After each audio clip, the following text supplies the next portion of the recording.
क्षेत्रों में जाकर लोगों की समस्याएं निस्तारित करने के निर्देश दिए गए हैं। तत्क्रम में शनिवार की शाम विकासखंड चरखारी के ग्राम पंचायत बपरेथा में डीएम मनोज कुमार की उपस्थिति में चौपाल आयोजित कर जन सुनवाई की गई। जन सुनवाई करते हुए डीएम ने संबंधित अधिकारियों को निर्देशित करते हुए कहा कि शौचालय, आवास, पेंशन, राशन, सड़क, बिजली, पानी आदि से संबंधित लोगों की शिकायतों का त्वरित निदान किया जाए। कहा कि तेज गर्मी पड़ रही है, किसी भी गांव में पेयजल आपूर्ति बाधित नहीं होनी चाहिए। उन्होंने बताया कि कृषि विभाग की महत्वपूर्ण योजनाओं जैसे फसल बीमा योजना, किसान सम्मान निधि, खेत तालाब योजना का किसान बंधु लाभ ले। फसल बीमा योजना में अगर कोई फसल खराब होती है तो इसकी सूचना 72 घंटे के अंदर बीमा कंपनी और संबंधित बैंक को दें। इसके उपरांत बीमा कंपनी द्वारा फसल के नुकसान की भरपाई की जाएगी और कृषि से संबंधित किसी भी समस्या के निदान हेतु मोबाइल नंबर 9451165323 पर संपर्क कर सकते हैं। उन्होंने जिला कृषि अधिकारी को निर्देशित करते हुए कहा कि गांव के सभी किसानों को किसान सम्मान निधि योजना से आच्छादित किया जाए। कोई भी पात्र व्यक्ति सरकार की जन कल्याणकारी योजनाओं का लाभ लेने से वंचित न रहे। सभी परिषदीय विद्यालयों में स्मार्ट टीवी लगवाए जाएं और गौशालाओं में गौवंश के उचित रखरखाव के लिए पर्याप्त व्यवस्थाएं की जाएं। उन्होंने कहा कि मुख्यमंत्री सहभागिता योजना के तहत गौशाला से गाय लेकर पाल सकते हैं। इस योजना के तहत गाय पालने वाले व्यक्ति को 900 रुपये प्रति माह सरकार द्वारा दिया जाएगा। उन्होंने कहा कि किसान बंधु खेत तालाब योजना का लाभ लें और खेत का पानी खेत में ही संरक्षित करें और जो भी अपात्र लोग राशन ले रहे हैं वो 7 दिनों के अंदर अपना राशन कार्ड सरेंडर करें। अन्यथा की स्थिति में जांच होने पर ऐसे लोगों से जब से राशन प्राप्त कर रहे हैं तब से गेहूं 24 रुपये प्रति किलोग्राम और चावल का 32 रुपये प्रति किलोग्राम की दर से रिकवरी की जाएगी। जो भी कब्जा ना छोड़े उसके खिलाफ कड़ी से कड़ी कार्रवाई अमल में लाई जाएगी। उन्होंने मुख्य चिकित्साधिकारी डॉक्टर सुधाकर पांडे से कहा कि गांव में कैंप लगाकर विकलांगों के विकलांग सर्टिफिकेट बनवाएं और जिन ग्रामवासियों के आयुष्मान कार्ड अभी तक नहीं बने हैं उनके आयुष्मान कार्ड बनवाएं। और उन्होंने पशु चिकित्सा अधिकारी से कहा कि गांव में हर घर का सर्वे कराकर पता लगाएं कि किस घर में कितने जानवर पले हैं। उन्होंने कहा कि सभी ग्रामीण शौचालय का प्रयोग करें। उन्होंने कहा कि गांव में खेल के मैदान की भूमि चयनित हो गई है। जन चौपाल में सीडीओ डॉक्टर हरिचरण सिंह, अपर जिलाधिकारी RS वर्मा, SDM चरखारी अरुण कुमार दीक्षित, जिला पूर्ति अधिकारी राजीव तिवारी, समाज कल्याण अधिकारी सविता, श्रम प्रवर्तन अधिकारी महेंद्र सिंह सहित अन्य अधिकारी और कर्मचारी और ग्रामवासी भी मौजूद रहे। चीजों को सोचिए और प्रधान जी एक ग्रुप ऐसा बनाइए जो पापड़, बड़ी और नमकीन में आगे बढ़े महिलाओं का। आपको पता है कि आपका जो गोबर है ये 600 रुपये ट्राली में मिल जाता है, 700 रुपये में। लेकिन अगर यही वर्मी कंपोस्टिंग करें, केंचुए से करें तो 16 रुपये किलो बिकता है। कितने रुपए किलो? 16 रुपये। और अगर खाड़ी देशों में भेज दो विदेश तो 35 से 38 रुपये किलो जाता है। तो जिस गौ माता के गोबर को हमें मानते हैं उससे क्या बना सकते थे? Vermi compost. और अगर उसके गौमूत्र कैसे हम चीजें बनाएं तो अगर 5 किलो गोबर गाय का है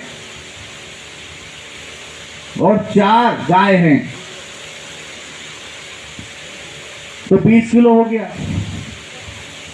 20 किलो में से 9 किलो खाद हो गया और 9 किलो को अगर 16 से गुणा करें कितना हुआ? 144 रुपये। 144 से 54 कितना है? 134। अच्छा ठीक है, मैथ मेरा थोड़ा कमजोर है क्योंकि मैं मैथ पढ़ा नहीं।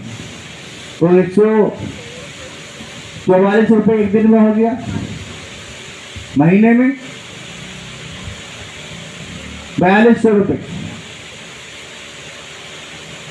और इसमें से 3000 रुपये का उसके गौमूत्र से बन सकता है सामान। तो क्या हम जो है गोबर और गौमूत्र का एक छोटा सेंटर बना सकते हैं और इसमें महिलाओं को इस कार्य के लिए लगाएं। जितना फायदा हुआ वो आपस में बांटें। क्यों प्रधान जी, सही है। हमें अपनी चीजों को अच्छे ढंग से आगे बनाकर इन बेरोजगार व्यक्तियों के माध्यम से मार्केट में बेचना है। सरसों है तो हमारे घर में शहद की मक्खी नहीं है, कैसे हमारी आय बढ़े।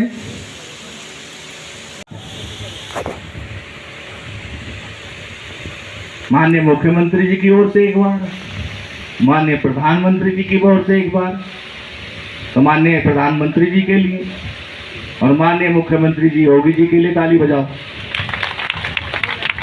क्योंकि जो चीज सरकार क्या चाहती है, आप इतने अच्छे ढंग से घूमे कि गांव शहर लगने लगे, और जब गांव शहर लगने लगेंगे तो गांव से आदमी शहर की ओर नहीं जाएंगे। और ये जिला तो बड़ा टूरिज्म में बड़ा अच्छा है। यहाँ गांव में जो हमारे इंटेक वेल बन रहे हैं, जो हमारे WTP बन रहे हैं पानी के लिए, जो CRW बन रहे हैं, जो ओवर टैंक बन रहे हैं, जो आपकी लाइनें बिछ रही हैं, इनको भी कोई सही करने आएगा।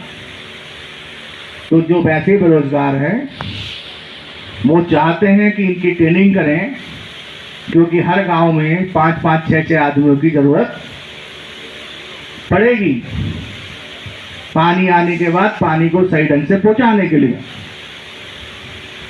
इसलिए ट्रेनिंग करें।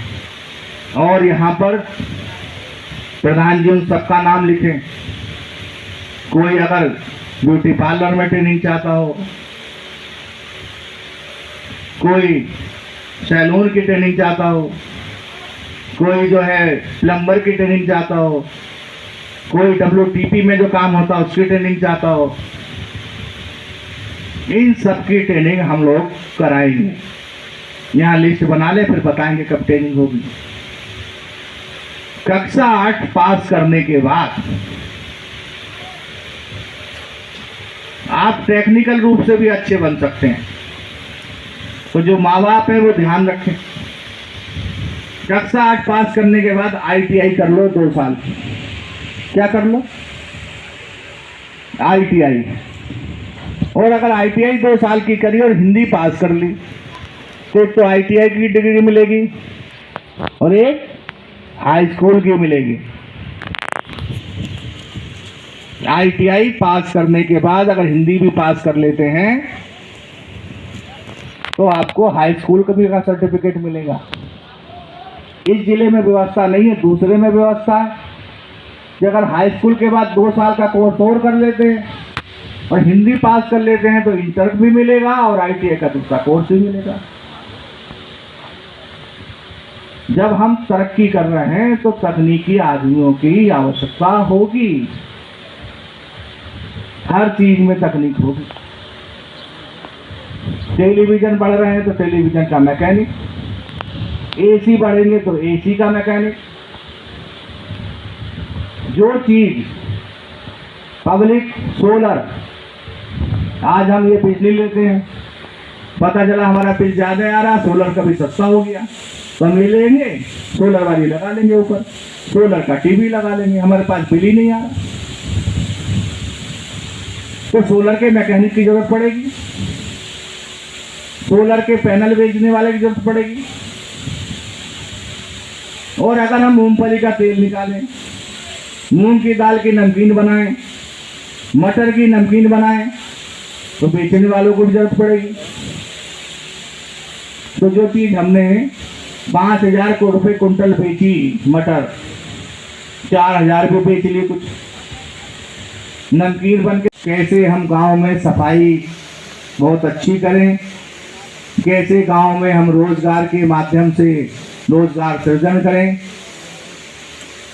अगर किसी के पास 5 एकड़ जमीन है और ऐसे किसान 50 हैं तो हर व्यक्ति को 1 बीघे में 1 तालाब खोदना चाहिए।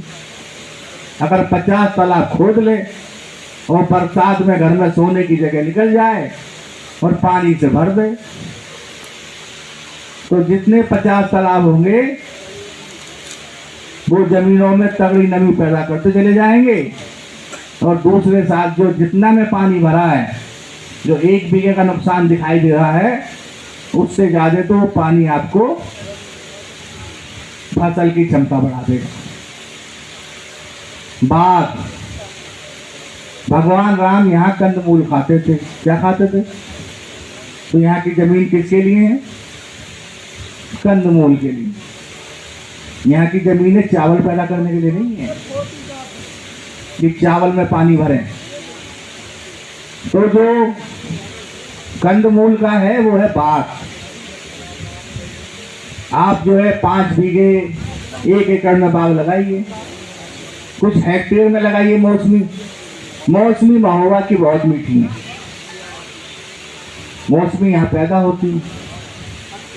सरकार जो है 3000 रुपये प्रति हेक्टेयर 3 साल तक बाघ के पालने के लिए ले देती है और 3 साल में मौसमी आ जाती है। और जब तक वो बाघ है तब तक आप दूसरी चीज भी पैदा कर सकते हैं, और जब वो बाघ बन जाएगा तो उसमें हल्दी भी लगा सकते हैं। और जो हल्दी लगाएंगे वो जो 1 बीघे में तालाब खोदे वो काम देगा। और उसके बाद तो जब बेतवा केन जुड़ जाएंगी, डैम में पानी सब में आ जाएगा तो सब जगह पहुंचेगा। तो अपने बाग भी लगाए जा सकते हैं, मशरूम पैदा कर सकते हैं।